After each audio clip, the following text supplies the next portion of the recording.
Janine, ipinaglandakan ang kagandahan sa Louis Vuitton. Jericho, lalong napahanga sa nobya.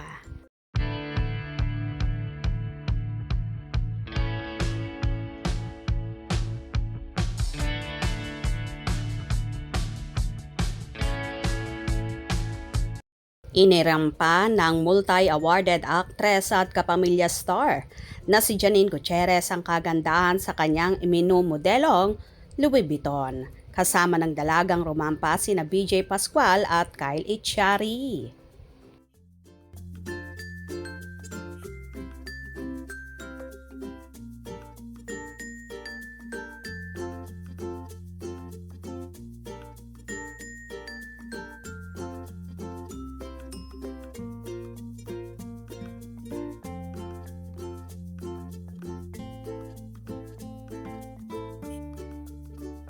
Lutang na lutang talaga ang kagandahan ni Janine at in fairness hindi pipitsugin ang kanya mga iniendorso. Kalimitan pa nga ay pang international brand ang kanyang inirarampa. Bumagay naman kay Nini ang hairdo niya na lalong nagpatingkad ng kagandahan niya at lalo siyang bumata. Kaya naman hindi talaga maiwasan ang rumored boyfriend na si Jericho Rosales na mapawaw at humanga sa dalaga. Nakakaiba talaga ang taglay na ganda.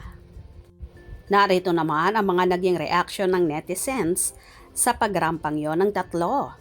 Ito si Kyle, very consistent, di nagbabago kay Janine, napakabait pa rin, wish mag-succeed pa ito.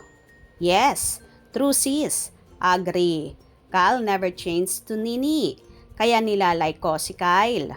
Gwapo na, mabait pa, unlike others. Dumikit lang sa kabila na forgot na si Nini.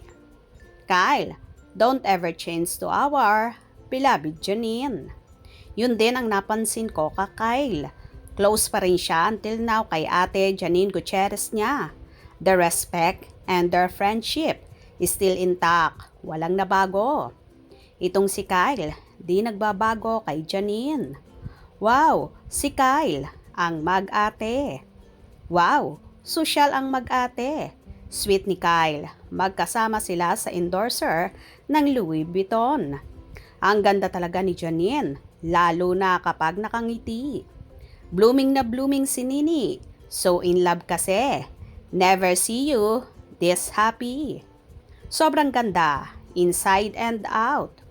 Blooming na blooming. So happy. Ekonin forever. Ikaw talaga Janine, ang Barbie doll ng Pilipinas. O diba? Bonggang-bongga talaga ang pagrampang yon ni Janine kasama ang kanyang kaibigang si BJ Pascual at si Kyle Echari na itinuturing niyang nakababatang kapatid. Kung nagustuhan nyo ang video na ito, comment down below.